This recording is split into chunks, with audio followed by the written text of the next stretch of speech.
Do you understand why our forefathers put the Second Amendment in the Constitution? It's not for hunting. It's not for fishing. It's not even really, well, it is for self. You have a natural inherent right to self-defense. But they just threw the biggest, most armed military out of here.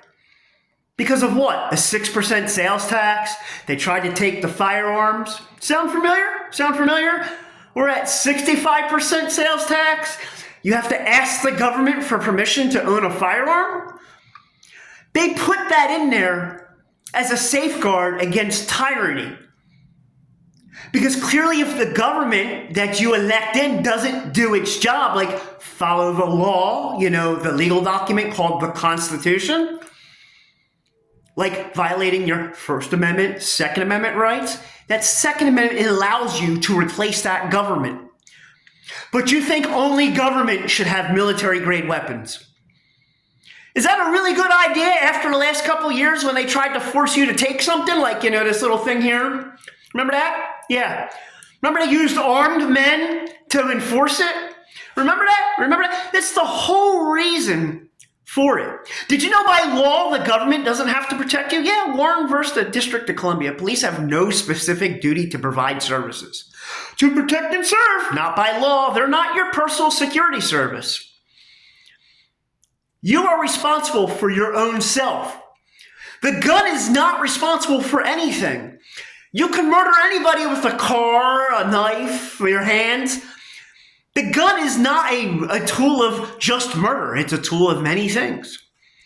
Just having a gun can stop you from being a victim. But for some reason, a lot of you relinquish all your security and safety to a government that's been the undisputed champion of mass murder throughout history. Mr. Murderer, can I have permission to have a gun? No, I'm going to kill you later. Oh, okay. The only people throughout history who didn't have a firearm were slaves. And in today's mindset, all of you slaves believe you have to ask the master for permission when it's a God-given right. That's why you swear an oath to God on the Bible. That's why it says on our money, "In God we trust."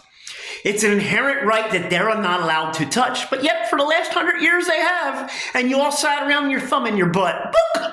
Oh, it's just following orders, just doing my job. Nope.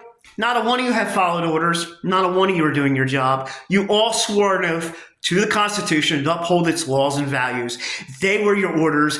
That was your job. Not to follow unlawful orders and unlawful constitutional things. You've been violating them a long time. And agencies like the ATF, they shouldn't even exist. They're a direct violation of the Constitution. So I hope any of you ATF agencies, I hope you just quit because you're in a lot of trouble. End of story. Make America great again.